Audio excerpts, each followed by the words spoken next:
जय हिंद। देखिए, टाटा ने अभी हाल ही में 4x4 इंजन का बख्तर बन यानी आर्मर्ड व्हीकल बनाया है। इसका नाम रखा गया है क्विक रिएक्शन फाइटिंग व्हीकल। ये तुरंत त्वरित कार्रवाई के लिए होगा। इसकी खासियत समझते हैं, ये युद्ध के मैदान में पूरी तरह से गेम चेंजर साबित होने वाला है।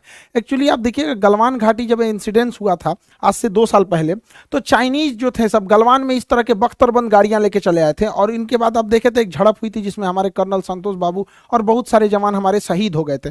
तो उसी समय इसकी महसूस की गई थी कमी, तो टाटा ग्रुप ने इसको बनाने के लिए आगे आया था, और टाटा ग्रुप फाइनली बना के लाया अपना क्विक रिएक्शन फाइटिंग व्हीकल। ये इतना भारी भरकम, इतना बड़ा है, 21 फीट इसकी लंबाई है, 8 फीट इसकी चौड़ाई है इस बख्तरबंद गाड़ी की। ये 14 टन वजनी है, एक समझिए तोप के वजन का है 14 टन, और 2 टन का पेलोड लेके जा सकता है। यानी अपने साथ ये बहुत ज्यादा मात्रा में मतलब पेलोड हथियार को भी साथ में ट्रांसफर कर सकता है। इसमें भारी भरकम इंजन लगाया गया है, 240 एचपी का इंजन लगाया गया है, 6 गियर के साथ है।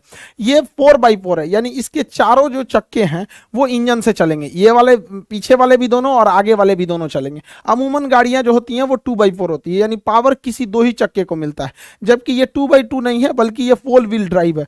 पूरा का पूरा इसके साथ चलेगा। इतने हैवी इंजन लगने की वजह से इसमें पावर जबरदस्त रहता है, और इसका ग्राउंड क्लियरेंस देखेंगे जमीन से ऊंचाई तो 315 mm है, जिस वजह से ये किसी भी उबड़ खाबड़ एरिया में इजीली जा सकता है, और 4x4 होने की वजह से कहीं नहीं फंसेगा। अगला चक्का फंसेगा तो पिछला खींच लेगा, बालू में कहीं पे भी नहीं धंसने वाला है।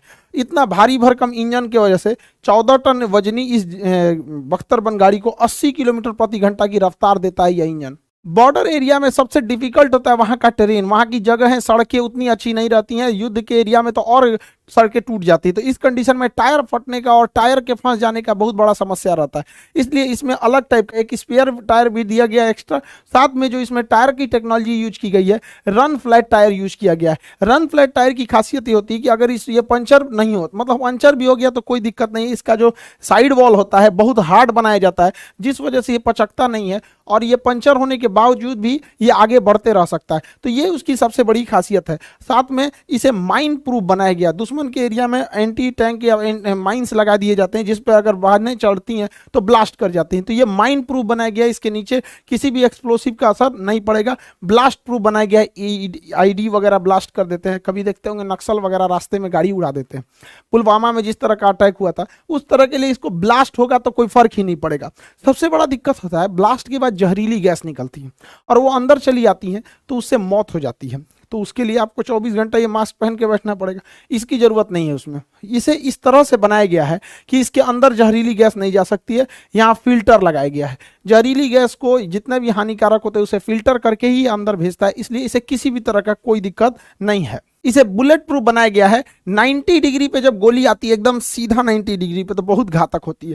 तो अगर 90 डिग्री के एंगल पर और महज 10 मीटर से भी अगर इस पे गोली चलाया जाएगा तो इसका मटेरियल इतना हार्ड है कि इस पर कोई फर्क नहीं पड़ेगा। बैलिस्टिक मटेरियल से इसे बनाया गया है, कोई भी गोली वगैरह का ये असर नहीं करता है, और जहां भी होगा ये वापस में खुद से उसको रिकवर कर सकता है। इतना मजबूत बनाया गया। इसकी मजबूती का एक और रीजन क्या है कि इसका जो ये आर्मर्ड ये पिछला हिस्सा है, ये जिसमें सैनिक बैठते हैं, ये सिंगल सीट के मटेरियल से बना, इसमें कहीं ज्वाइंट नहीं मिलेगा आपको, पूरा एक सिंगल सीट से इसे बनाया गया है, तो जो इसे और भी मजबूती प्रदान करता है। अगर इसके अंदर की बात करेंगे फायरिंग पॉइंट्स के, तो अंदर गाड़ी के अंदर रहते हुए इसमें से गन निकाल के फायर किया जा सकता है, और उधर से कोई फायर नहीं कर पाएगा। ये शीशा भी इसका बुलेट प्रूफ है, आगे से भी बुलेट प्रूफ है। तो 10 इसमें फायरिंग पॉइंट दिए गए हैं, जो इस साइड दोनों साइड से और पीछे से फायर कर सकता है। साथ में ऊपर में एक मशीन गन के लिए जगह दिया गया है, और उसे कवर प्रोटेक्शन दिया गया है। 360 डिग्री पे ये घूम सकता है ऊपर से, साथ में इसके कवर रहेगा,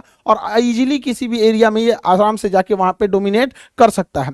इसके अंदर 14 ट्रूप्स के रखने की जगह दी गई है। 14 ट्रूप्स इसके अंदर रहेंगे, और उतरने के लिए पीछे से खुलेगा। ये दरवाजा इसका पीछे से खुलता है। पीछे से खुलने से फायदा ये होता है तेजी से सैनिक वहां से उतर सकते हैं। और साथ में अगर कोई चीज पीछे से खुलती है तो दो गाड़ियों को लाइन से लगा के एक अच्छा खासा कवर बनाया जा सकता है। तो कवरिंग फायर में भी अगर गाड़ी आगे रख दिया जाए और पीछे से कवर फायर करते हुए भी हमारी सेना आगे मूव कर सकती है। इसमें सैटेलाइट कम्युनिकेशन को भी ऐड किया गया है, एंटीना सैटेलाइट कम्युनिकेशन, ताकि किसी भी दुर्गम एरिया में जाएगा तो वहां नेटवर्क की बहुत बड़ी समस्या आती है। अगर कोई इमरजेंसी आता है तो वहां पे सैटेलाइट कम्युनिकेशन ये इजीली वहां पर कर सकता है। इसके अंदर थर्मल कैमरा दिया गया है, यहाँ पे आगे थर्मल कैमरा दिया गया। थर्मल कैमरा आदमी को नहीं देखता है, वो टेम्परेचर देखता है।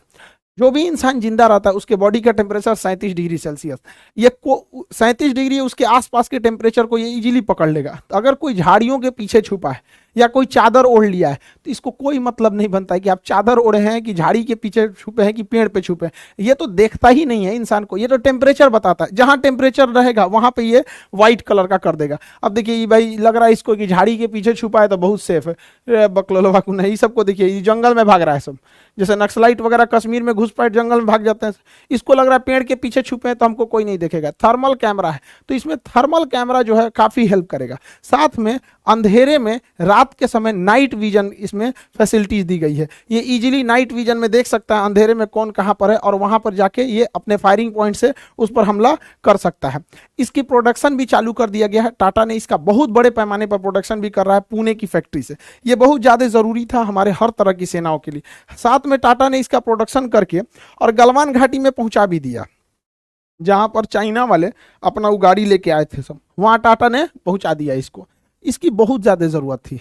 देखिएगा हमारे नक्सल क्षेत्र में वहां पे जो सैनिक जाते हैं, या पुलवामा में देखिए ऐसे ट्रक से जा रहे थे लोग, ब्लास्ट करके उड़ा दिया गया, चारों ओर से घेर के अचानक हमला कर देते हैं, उसे अम्बुश कहा जाता है टेक्निकल भाषा में। तो अम्बुश में तो एकदम खतरनाक काम आएगा, चारों ओर से घेरो ससुरा, इसको कोई फर्क नहीं पड़ता, बम बारूद कुछ भी मारते रहो, अंदर से इसमें बैठे हैं सब इनके अब्बा लोग, मार के उड़ा देगा सब यहाँ पर। तो ये नक्सल के लिए, काउंटर टेररिज्म के लिए या फिर बॉर्डर पे फॉरवर्ड पोस्ट के लिए ये बहुत ज्यादा जरूरी था। टाटा ने बहुत बेहतरीन काम किया है और साथ में टाटा ने अब इसका एक्सपोर्ट भी चालू कर दिया। यूएन की जो पीस कीपिंग फोर्स अफ्रीका में लगी है उनको भी टाटा ने इसके 2 यूनिट की सप्लाई कर दी है। तो इस सब सेक्टर में प्राइवेट कंपनियों को आने से बहुत बेहतरीन है। और वैसे भी पता है कि टाटा के पास लोहे की तो कोई कमी नहीं है, टाटा का लोहा जहां जाता है वहां अपना धूम मचाता है। वैसे टाटा की तो नॉर्मल गाड़ी भी इन गधों के वाली गाड़ी से तो तगड़ा ही रहती है। हालांकि अब इनके लिए बुरा दिन चालू हो गया है। तो डिफेंस सेक्टर में जो प्राइवेट कंपनी आई हैं इनसे काफी ज्यादा फायदा हुआ है। डिफेंस में इसी तरह अडानी डिफेंस भी है, साथ में कल्याणी डिफेंस जो है, कल्याणी ग्रुप ने, उसने भी एक बख्तर बन गाड़ी बनाया। उसके